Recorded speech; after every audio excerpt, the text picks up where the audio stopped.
இனிய காலை வணக்கம். நான் உலகத்தை தில்லைத்துவன் லண்டனிலிருந்து.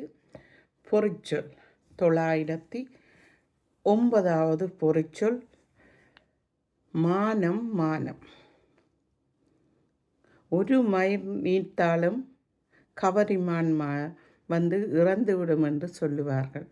அது இறக்குதோ இல்லையோ அது எமக்கு தெரியாது, ஆனால் அது சொல்லிக்கொள்ளுவார்கள். அதே போல் ஒரு குடும்பத்தில் ஒருவர் செய்த பிழையினால், ஒரு கொலை செய்து விட்டால், ஒரு குற்றம் செய்து விட்டால் மானம் போய்விட்டது என்று சொல்லி அந்த குடும்பம் கவலைப்படுவார்கள். எங்களோட மானம் போட்டது, இனியும் மற்றவர்களுடைய முகத்தில் எப்படி விழிப்பது என்று கவலைப்படுவார்கள்.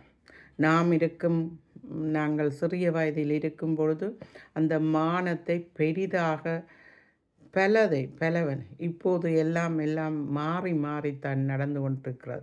ஒருவரை விரும்பி விட்டால் கூட மானம் போட்டுது என்று தான் சொல்லுவார்கள்.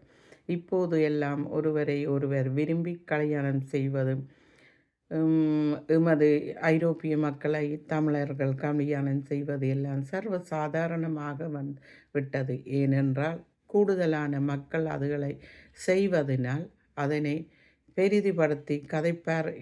இருந்தாலும் 2-3 நாளை கதைச்சு போட்டு பின்னர் பேசாமல் அவர்கள் விரும்பினார்கள், கல்யாணம் முடித்தார்கள் என்று ஆனால் நாங்கள் இருக்கும் காலத்தில் அதனை பெரிதாக மறைத்து விடுவார்கள். கல்யாணம் முடிக்காமல் ஒரு குழந்தை பிறந்தாலே அதனை மறைத்து விடுவார்கள். மானம் போட்டுது என்று சொல்வார்கள். மானம் போவதாவது கற்பு போகிறது, மானம் போகிறது, கௌரவம் போயிட்டது, அன்பு போயிட்டது, பெருமை போயிட்டது, வெட்கப்படுவார்கள். இப்போது வெட்கப்படுபவர்கள் குறைந்து போய்விட்டார்கள். எங்கும் எப்படியும் செல்லலாம் என்று, எப்படியும் வாழலாம் என்று வாழ்ந்து கொண்டிருக்கிறார்கள். ஆனால் அவரவர் குடும்பத்துக்கு ஒரு கட்டுப்பாடு இருக்கிறது. அந்த கட்டுப்பாட்டு வரம்பு முறைகளை மீறினால் மானம் போனது என்று பெரியவர்கள், வயது முதிர்ந்தவர்கள் கவலைப்படுவது உண்டு.